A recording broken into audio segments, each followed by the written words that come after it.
हमारे तेलपुर के अक्षर राही जी, सुनो इंडिया के संपादक और सुनो इंडिया के राइटर, मैं चाहूंगा कि अक्षर राही आए और अपनी बातों को स्मार्ट मीटर के विरुद्ध में जो बातें हैं उसको रखें। और मैं चाहूंगा कि डिसीजन कुछ होके यहाँ से इस सभा स्तर से आप उठ जाए।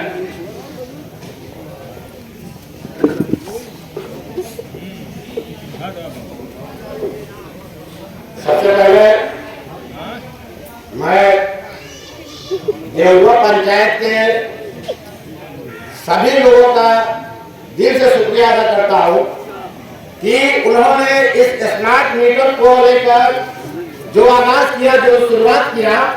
देवराज में बहुत बड़े बड़े हस्तियां हैं, बहुत बड़े बड़े गांव हैं, लेकिन जो काम आपने करके दिखाया है वाकई वो काबिल-ए-तारीफ है। इसके साथ ही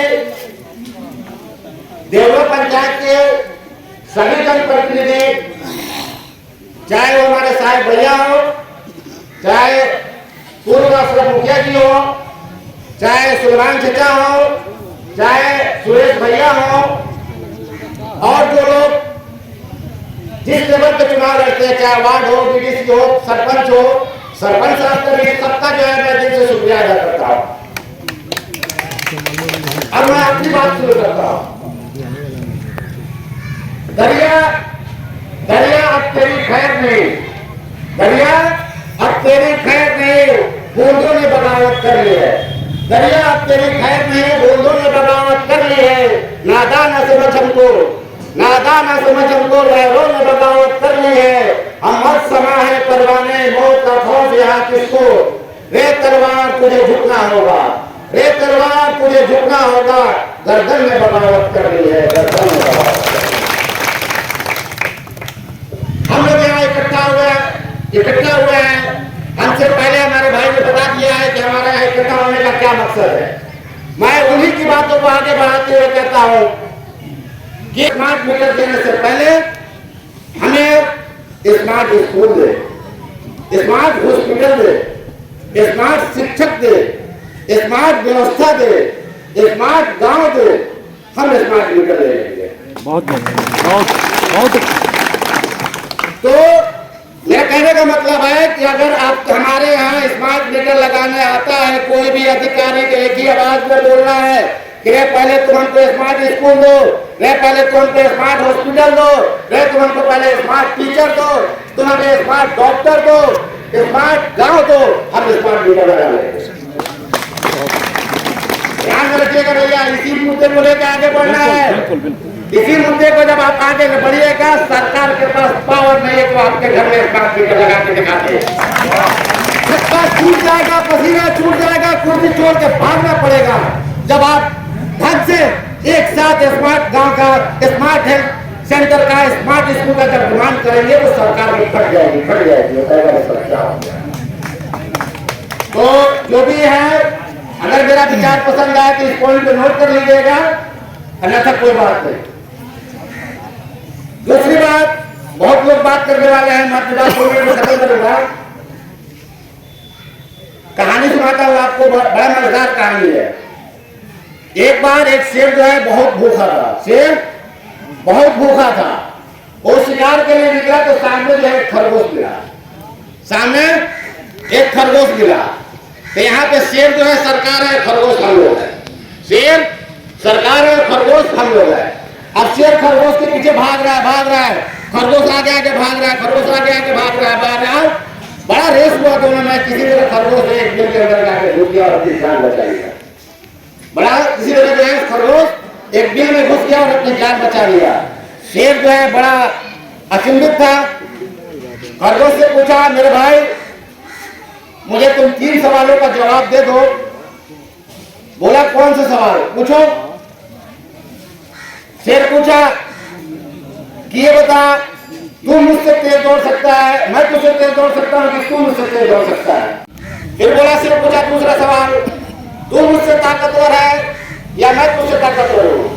बोला, अरे महाराज आपके आगे क्या होगा, आप कहाँ इतना लंबा चौड़ा शरीर लेके बैठे हैं, मैं एक छोटा सा नन्हा सा प्यारा हूं।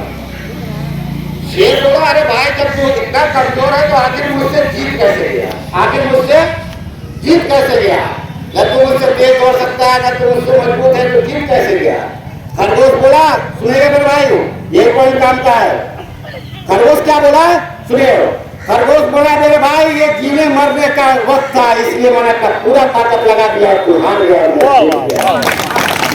तो मेरे कहने का मतलब कि हम कमजोर नहीं है, बस हमें सरकार को याद दिलाना, अपनी ताकत का एहसास दिलाना है कि हम क्या हैं। उनको बताना पड़ेगा, सरकार के कानों में जो है आवाज सुनाना पड़ेगा, उनको बताना पड़ेगा कि हम ही लोग जिसने 200 साल अंग्रेजों ने हुकूमत किया था, हम ही लोग बिना शस्त्र के यहाँ से भगा दिए थे, वही धरती चंपा रही।